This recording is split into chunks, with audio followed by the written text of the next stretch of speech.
Untuk mengetahui bagaimana Aibda Rizal Adarianto, PS Kanit Babin Kamtipmas, Satbinmas Polres Pacitan, Polda Jatim, melaksanakan program Asta Cita Ketahanan Pangan dengan melakukan pemberdayaan ekonomi masyarakat melalui budidaya lebah madu.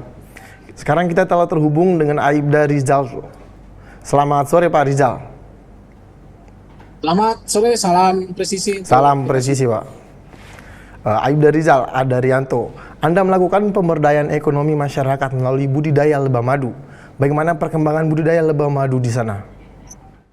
Untuk perkembangan budidaya lebah madu kami di sini dalam kurun waktu 1 tahun belakangan ini memang mengalami penurunan karena kita saat ini memang mengalami cuaca panas yang sangat ekstrim, musim panas yang sangat ekstrim. Jadi eh, untuk itu juga koloni-koloni yang ada di lokasi kami ini sedang mengalami penyusutan juga dikarenakan minimnya sumber nektar yang ada di sekitar lokasi budidaya ternak lebah madu kami bersama warga.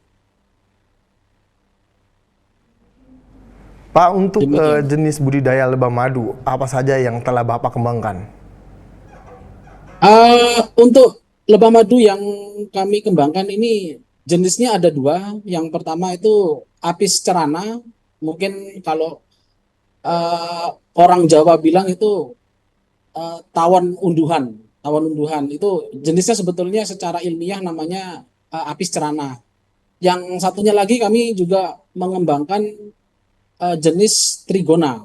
Nah, Trigona ini yang lebih dikenal masyarakat Jawa ini dengan nama eh, lebah kelanceng. Nah, tapi selain itu juga kami juga ada apa ya, mencari sumber madu dari jenis lebah yang lainnya yaitu Apis dorsata atau dalam masyarakat Jawa ini lebih dikenal dengan tawon gung atau tawon setan. Nah, yang tawon gung sama tawon setan ini memang tidak bisa di budidaya secara masif karena memang sifatnya liar. Itu biasanya dia hidupnya di pepohonan yang berukurannya lebih besar. Demikian. Eh, Apa yang dimaksud dengan ratu lebah dalam budidaya lebah madu tersebut, Pak?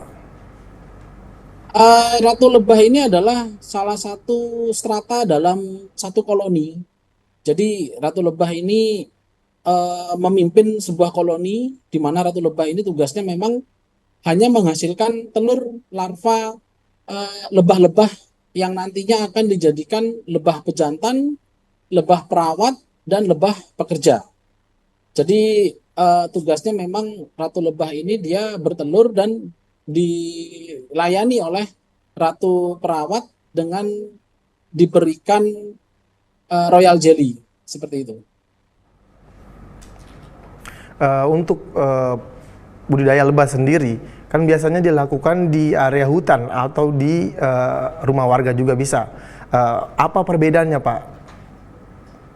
Kalau perbedaannya itu untuk di area hutan kita memang memasang setup atau kotak eh, budidaya itu di area hutan, bahkan itu sampai masuk ke dalam hutan yang ada di eh, wilayah desa binaan kami dulunya. Nah, tapi dengan menggunakan dengan memasang atau menempatkan setup atau kotak lebah ini di hutan itu tujuannya nantinya koloni ini akan menyerap atau mencari nektar-nektar yang ada di eh, vegetasi yang ada di hutan-hutan. Nah, tapi kalau untuk yang di warga, kami menempatkan setup atau kotak lebah ini ada di masing-masing halaman warga.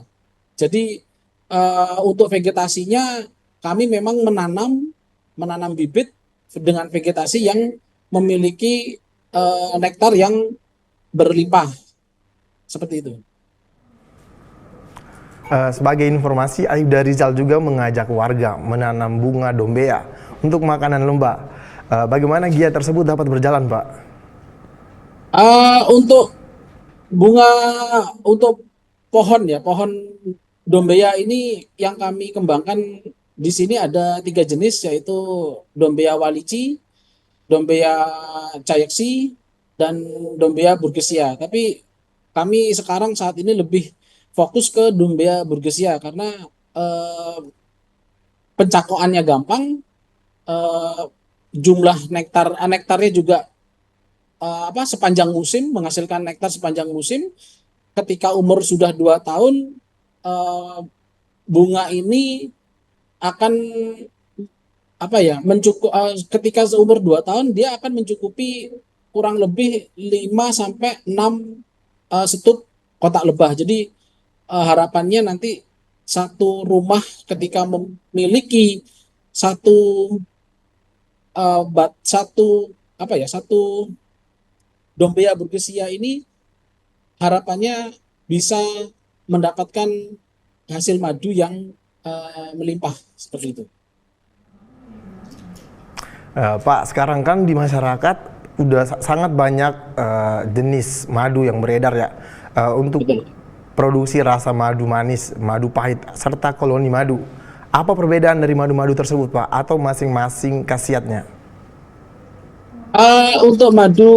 Untuk madu manis itu biasanya memang dari nektarnya itu berasal dari nektar-nektar nektar-nektar bunga yang memiliki rasanya cenderung manis. Itu seperti air mata pengantin, termasuk juga tadi dombea, itu memiliki nektar-nektar yang dengan rasa manis. Nah, kalau untuk madu pahit itu dari bunga yang nektarnya memang memiliki rasa manis tapi cenderung pahit gitu. Ada rasa pahitnya juga seperti bunga daun salam sama bunga pohon mahoni. Nah, itu juga memiliki rasa yang pahit. Cuman kalau dari khasiat sebetulnya selama madu itu murni, saya rasa khasiatnya akan memiliki khasiat yang sama selama madu itu didapatkan secara murni seperti itu.